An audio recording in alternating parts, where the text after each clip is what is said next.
ทุกคนสบายดีเนาะมื้อนี้สบายดีทักทาย FC เนาะมื้อนี้เฮาจิมาเอาต่อเนาะอยู่สวนนุ่มผมทองนุ่มผมทองอยู่สิมาเอาต่อมื้อนี้ต่อนอนเวียนซื้อมันแต่ซื้อเด้แต่มันบ่ได้นอนเวียนเด้ ไปจับมันบายหัวโปกแท้อยู่ในห่างนึงเนาะบ่อยากเข้าไปไกลมันหลายเดี๋ยวสิซุ่มให้เบิ่งมีห่างนึงขนาดอยู่นี่เมมันยังมาตอมบื้อๆนี่เสียวหัวครับแล้วก็อยู่ถึงนี่ห่างนึงเสร็จแล้วว่าห่างนี่สองห่างอยู่ใกล้กันเลยทุกคนเดี๋ยวจากดอยเขาจะเอาเอามุงมา เอามุงมาจะเอากับนุ่มดองจะเอาหมดได้ใส่มุงเอาแมนบินออกมาลายเติมเดี๋ยวจะไปเกียมอุปกรณ์ก่อนรีสอร์ทนุ่มผมทองเฮ้ยนุ่มผมทอง นุ่มผมทองเฮ็ดข้าวไก่กำลังเฮ็ดฟาร์มอยู่ ฟาร์มเฮาส์ดีบรรยากาศรีสอร์ทเพิ่นกำลังสร้างเลี้ยงเป็ดเลี้ยงไก่ซ้ำที่ต้มบัดนี้ไก่ผูตัวบุกยัง2 โลปลายเนาะนี่ไก่ลาดเนี่ยเป็ดก็มีก็ไก่ธรรมดาวะนมทองผสมน้ำมันจุดเอาต่อทั้งควรทั้งอย่างซามกูบึดเลยซามพอละที่ได้ปะเป็นเอาตัวนั้นพุ่นเอาใส่หน่อยสร้างใส่น้อยเราบอกใส่น้อยใส่แหงเต็มหน้าแล้วแท้ปับเลยเฮ้ยถูกเอาตัวนี้ให้มันเข้ากันก้นบ่สมอะไรก็ได้ติวะใส่ละไม้อันนั้นเห็นทำอะไรนี่ก็มาแล้วดูกูมึงเพ่เอาแม่มาเพ่เมียอุ้มลุมอยู่แม่เนี่ยเลยมาเลยโบมันฮิตได้มันฮิตได้อยู่ฮิตได้แต่ต้องเงินให้มันครึ่งก็ตักข้างจมเลย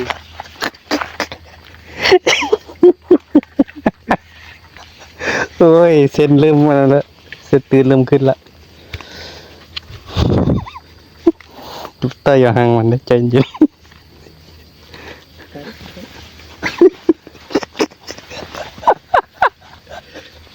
โอ้มันเอาเข้าพี่นะ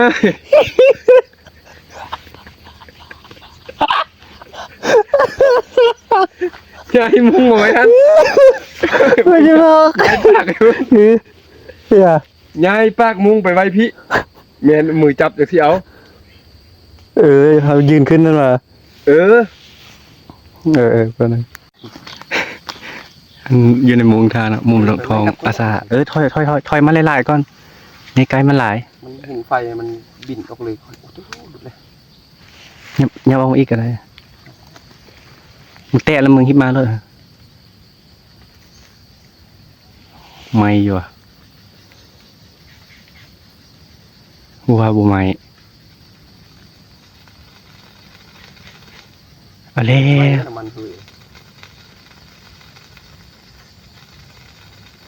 โอเคเตียงน้ำโอ้ตายอาโก้ยเปียกเควินเติมน้ำมันเอสซัดมันเทียใส่แล้วไหมที่มึงนั่นมันเตรียมแง่นะนี่กูเข้ามุ้งกับมันมันลุกกับเขามุมก็บุบบ่มาเขามุมเบาๆเควินเบาๆอย่ามุมเข้าในก็นะฮิตขึ้นแม่ฮิตไปปุ๊บเอาฮิตมุงบุฮิตขึ้นเลยบุฮิตก็ได้ใช่ไหมสิล่ะพวกวางฮิตมุงพี่มึงฮิตให้กูไหมเดียว มึงเหยียบไว้อยู่นะมันฮีดบ่ได้มึงจะอันตรายนะบอกให้ฮีดมุงก่อนเด้อจับดีๆครับบ่ฮีดมุงจับดีๆทางลุ่มนั้นสิ้นอะไรเลยจับกูจะจับมึงฮีดลงมือมึงนะมือมึงฮีดลงกูให้มือฮีดติดเยียบไว้ให้ก็ได้ลุมเหรอเรียบร้อยดุมดอกเห็ดปุ๊บโธ่เมียนบินออกวุ่นๆเลยทุกคน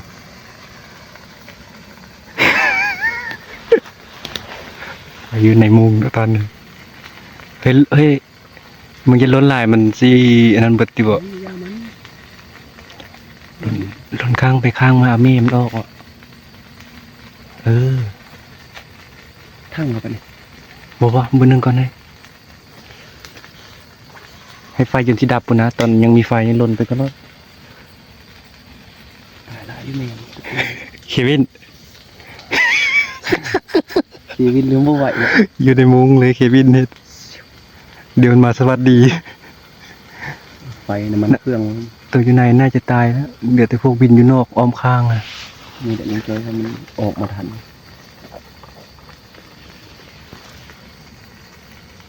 มันคือผู้บินมามุ้งมาก็มาอย่างนี้ตัวปลายตั้มๆเอาขึ้นบัดเดียวแมนบินอยู่นะ1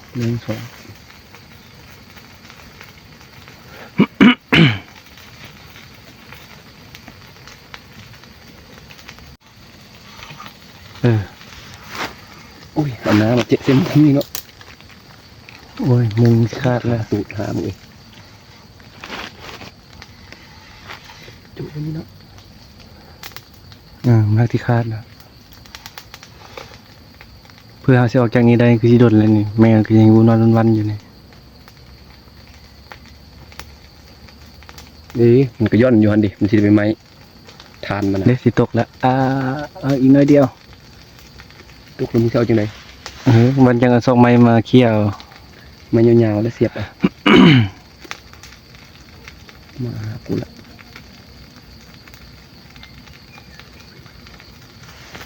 นิ่งไว้เควินนิ่งไว้นานคาดแต่ว่าควรมันปึ๊กควรกึบพี่น้องเอ้ยแม่มันวุ่นวันเลยโอเคเปลี่ยนอันสำเร็จเสร็จภารกิจห่างแรกผ่านไปสำหรับเควินลีมุงนะผู้เมย์หลายขนาดตายยี่ลุ่มมันบูเป็นน้อยนั่นเอาออกมาละเมื่อกี้บุกาเปิดแฟลชไทยยานเมย์มันหลายโพดเลย4 ทานน้อยคนนางมันเงียบเลย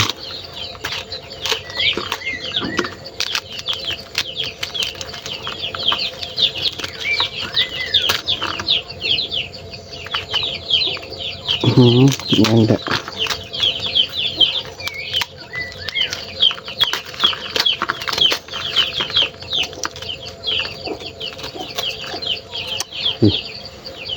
ตัวนี้ไม่ค่อยมีละตัวนี้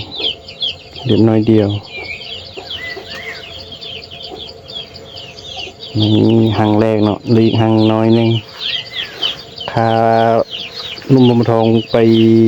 เบากันไปหนักกัน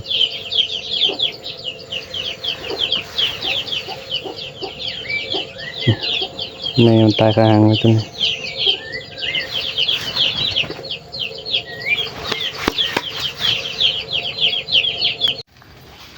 ลุ่มบมทองจุดเอาหางที่2ยังบ่ได้ใส่มุงแล้วมันค่ำแล้วเพิ่นว่า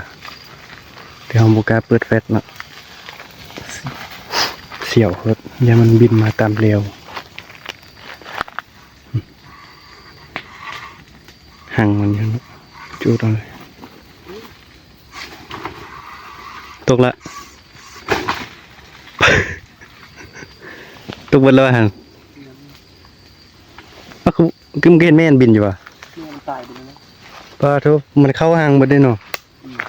บ่คือหางเมื่อกี้เอาตัวแรงสบายเนาะเอาตัวแรง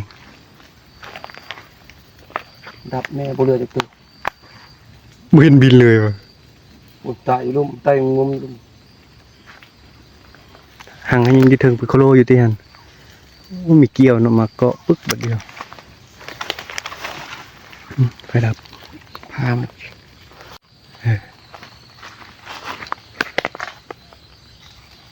โอ้ อุ้ยงามๆเลยมาได้ปะโอ้ยนางเอาเดี๋ยวพอเอามีดไปตัดเอาเพาะ นางใส่ฝนให้ ได้ละมันบุยเมฆแล้วนะได้ละมันสิมุนเบิดแล้วนะ ได้ตะกุปะได้ ไปแล้วนี่เมนเบิดมาจากตัวละเบิดแล้ว ดีถึงห่วง ต้องไปได้ยินเสียงบินเลยนะ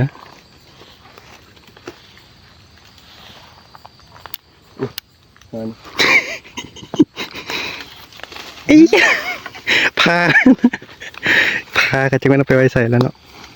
มันยุบเหมือนมันไม่เป็นครับทางสัตว์ เคยเห็นตกมันบูแม่นอ่ะคือจะเป็นเหลือมีที่ซ้ำนั่นติวะ พากูอยู่นี่ตลอด เอาอีกแล้ว แม่นความลูกจ้อยแต่แม่มันเข้าหางหมดแหละง่าย ตัดที่ว่าฮิตาที่มาไม่เสียเวลาอยู่โดนมึงอันเยอะเหมือนนั่นเนี่ยนั่นแม่กูเห็นตกลงเอาบักหลายปุ้มเลย บ่เห็นไปใส่มึงจุดอยู่ใส่ก็ เนื้ออยู่บนก้นกูเปื่อยมันก้นกูเปื่อยมันนะ บ่เห็นได้แม่นกับหน้าจีเทียวนั่นแหละไปย่า โอ้ได้เห็นนะบ่ นับดู เห็ แต่ น ไป ไม่เดียว1-3 ปีเลยลองดู มันหายตัวครบแล้วเนี่ยมันมีหางน้อยอยู่รูปมัน ทุกคนมึงบีบแม่อยู่นี่เหรอบายมือซะเด้ ปากมึงนะ โอ้ยสุดยอดดุมผมทองเฮ็ดว้าว สุรินทร์นะกิน เก็บมาแล้วทุกคน ให้มากินเกลือสุรินทร์ บิดโอ้หนักเลยหนักเติบเลยนี่ ทั้งงามนะช่วงให้กูเลย ตัวนี้มี3ทานแล้วมีซี่กันทานหนึ่งกันตุ่มน้อยๆไปตกใส่ระบุ ปั่นแล้วไหมเป็นใหญ่เลย บู คนละ3 อัน บุญปลาทู ใส่ถุงนี้ ยอดเลยนี่ทุกคนรวมทั้งเบิดเนาะ เอาเดี๋ยวเอายังไงบ่มือก็ได้ทีนี้ลำบากพอละเอาไว้นี่แหละมันบ่ตายเดี๋ยวบ่ตายก็ดีแล้วเอาไปที่ไหน เสียงลูกมันกัดอันไหนแปรดเนี่ย เลยเอาไปตกรถเหยียบตายให้ตายชื่อ สรุปเนาะใน3แนวทุกคน คลิปนี้ก็จะจบไปเพียงเท่านี้เด้อหนุ่มผมทอง หากันหัวกันได้หัวปะ มาต่อมาหัวกันนี่นี่จะปั่นกันแล้วจะมือเหือนแล้วเนาะทุกคนโอเค มาวันนี้แบ่งครึ่ง วัดครึ่งหนึ่งกรรมการครึ่งหนึ่ง